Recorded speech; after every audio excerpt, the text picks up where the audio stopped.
Mana 2 kunning oldidala to'limi yosh bir riyosatchiymizdan ayrilib qoldik. Endi 34 yoshga kirgan Salihjon Ro'zini uzitib qo'ydik. Bu xabarni olgan hammalarning ko'ngli yerim bo'ldi.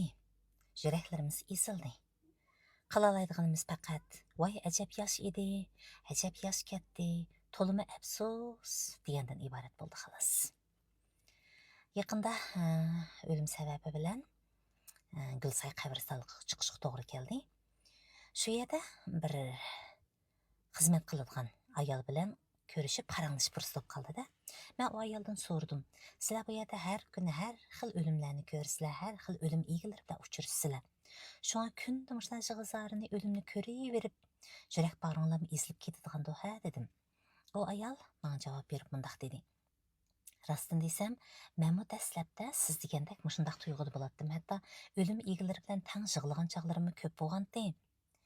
Lekin bara-bara bu hayotning to'limi qisqa ekanligini, o'lim deganning qosh bilan kirpiklar oralig'ida ekanligini, har bir tongni kutib olishga muyassar bo'la olganimizning aslida ajoyib qimmatli hadiya ekanligini his qilgan sari hayotni texim qadrlaydigan bo'lyapman.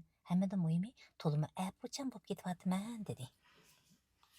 Demismi, biz har qadam shunday bir tuyuqsiz bo'lgan o'lim xabarlarini, musibatlarni anglaganimizda yoki beshimizga shunday bir ishlar tushgan vaqtimizda ajoyib oliyjanob bo'lib ketamiz. Hammani kechirib o'tadigandek, hammadan kechib ketadigandek, voy bugundan boshlab hamma narsaning qadrini qiladigandak, voy hayotni endi bundan keyin shunchalik suyib yashayman, atrofimdagi hamma odamga mehr muhabbat bag'ishlayman deb shunchavala apuchan, shunchavala keng qo'saq bo'lib ketamiz. Afsus, bir qancha kun o'tgandan keyinla bu xil tuyg'uni pak-pakiz unutib ketamiz. Shundoq emasmi?